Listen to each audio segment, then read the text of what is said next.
Hey gamers, welcome back to the channel. Today in DC Worlds Collide, we have the March tier list update. This is going to be a high-level look of the update. Take a look at who's moved. There has been a couple changes as far as people moving up and down tiers. There's also a couple new characters that have entered the game. The newest, Pandora, which we do not have on the list yet because she is brand new. She will be added to the April tier list, but we'll talk about her briefly as we work through the tier list. I also have another tier list that I suggest that you take a look at, because I always suggest that you take a look at multiple tier lists, get a balanced look, and take other people's opinions into view, because again, tier lists are subjective and based on that person's experience and what other feedback they may bring in. All right, everybody, we've got a lot to discuss here, so let's get into it.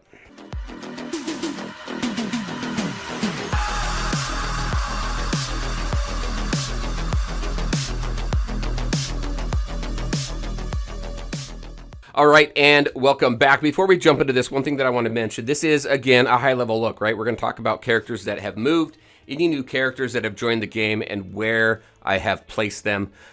Next month, April, be prepared for a longer video, because I'm going to do a more in-depth look at each one of the different characters, a little bit more explanation on all of them, so it's going to be a much longer video. I've put a couple of these out. Typically what I like to do is just do high-level updates, and then every now and then we'll do a more intensive look at each character every few months or so.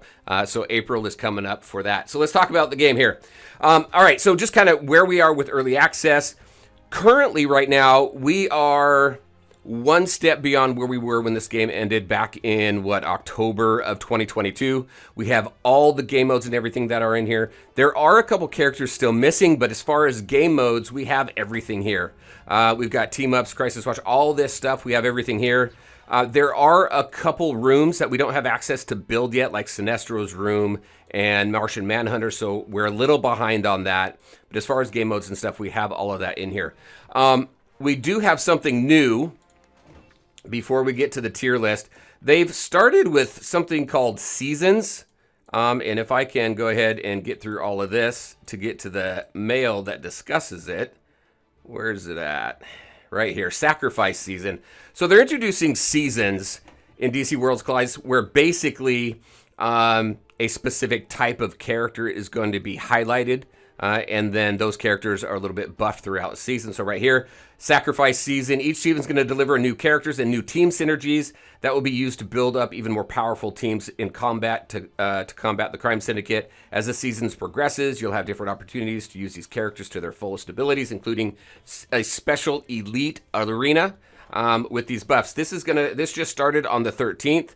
With this, we've got a few new characters. We've got Pandora, Mara, and Dr. Fate. Pandora is in the game right now. I have not unlocked her yet. I haven't been able to unlock her.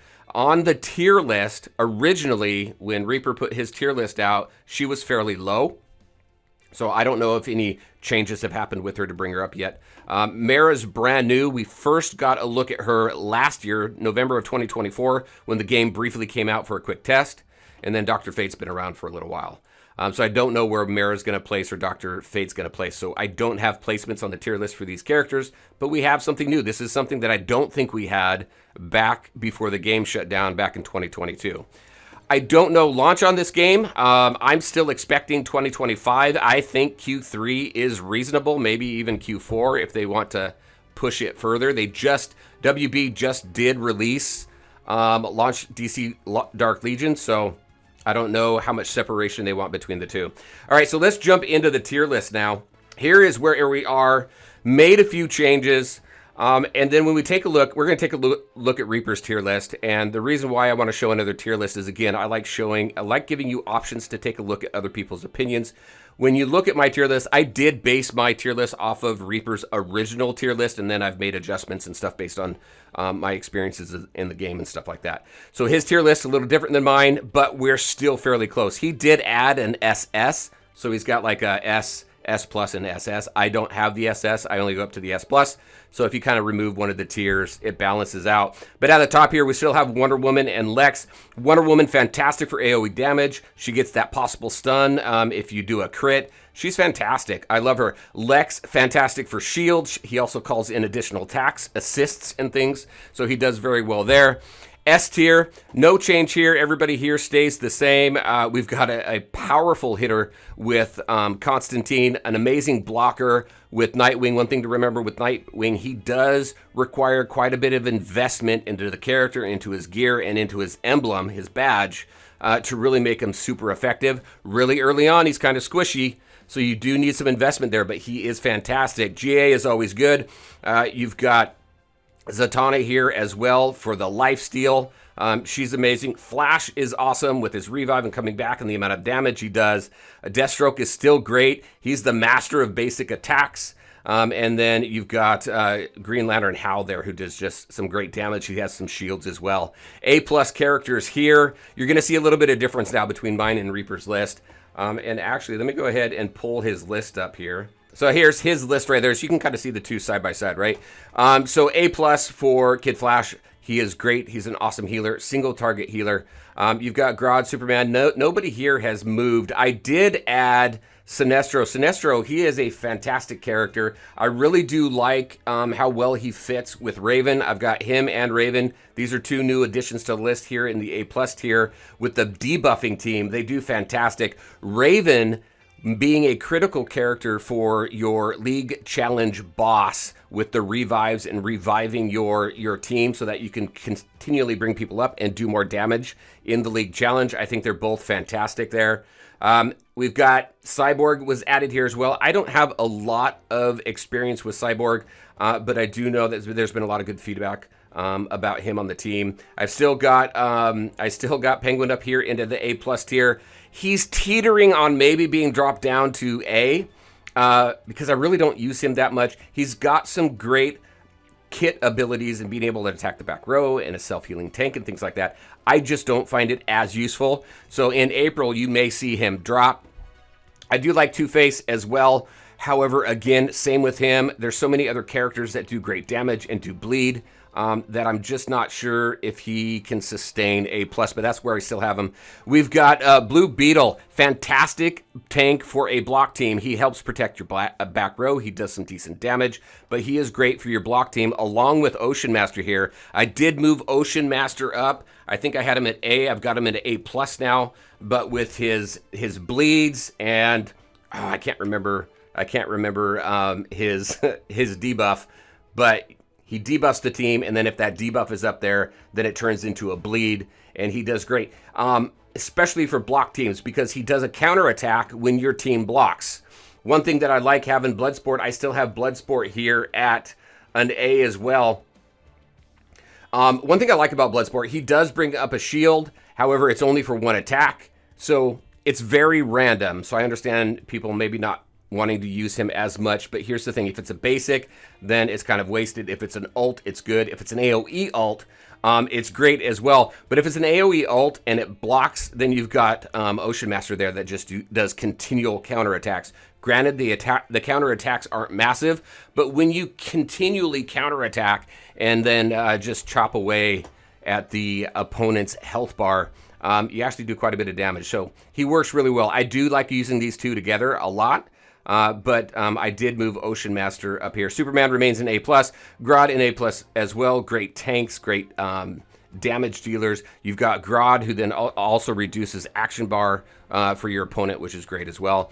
The A tier, not much. I don't think anything really moved here. Everybody stays the same. Some solid characters here. I think when you start getting into the A, B, and C tiers, it's really what do you need for the team or the battle that you're doing. Also, some of these characters, you're not going to bring some of the higher tier characters into convergence battles and things like that because you're required specific characters. So you have to use some of these other characters, right? So they're a little more plug and play as you need.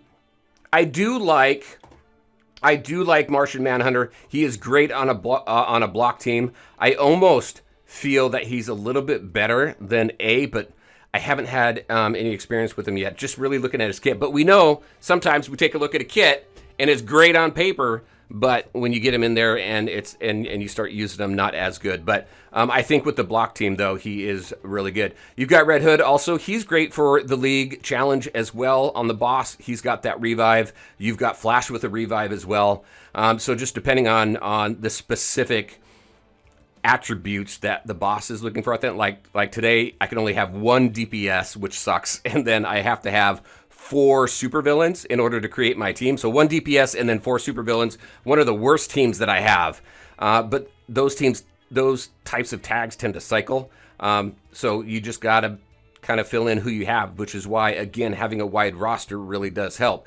And then all these other ones, I don't think I've changed anything here for a B tier. You've got all these characters here, really just used when you absolutely need them. I did move not Hal, but I did move John Stewart. He was C. I moved him up into B. He's just obviously much better than Starfire and Star Sapphire.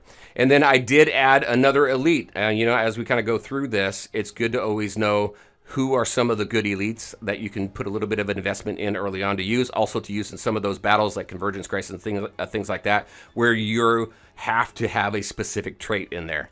So we've got Huntress in there. I think Huntress is a solid damage dealer early on and for some of those battles that we run into, but I've got her here at the B tier. All right, everybody, there you go. That is my tier list. Those are some changes that I made. Remember, in April, we're going to have a much longer video. We're going to go a little bit deeper into each one of these characters, but hopefully that gives you a good look of what's in the game right now and who could be good for you and who you might want to stay away from. But again, the wider your roster, the better, because some of these battles you have to bring other characters in, and you're not always going to be able to bring your favorite characters. I also wanted to give you another look at somebody else's tier list. Reaper, he's got a lot of knowledge on the game. His opinion can be trusted, so definitely take a look at that. He's got a Reddit post that goes into deep explanation on the reason why he has characters placed where they are, so I'll put a link in the description below for that. All right, everybody, very curious on your thoughts. What do you think? As always, I want to thank you all for taking the time to watch the video. If you liked it, make sure to hit that like button and share your thoughts and questions in the comments section below. Take care, everybody, and we'll talk to you next time.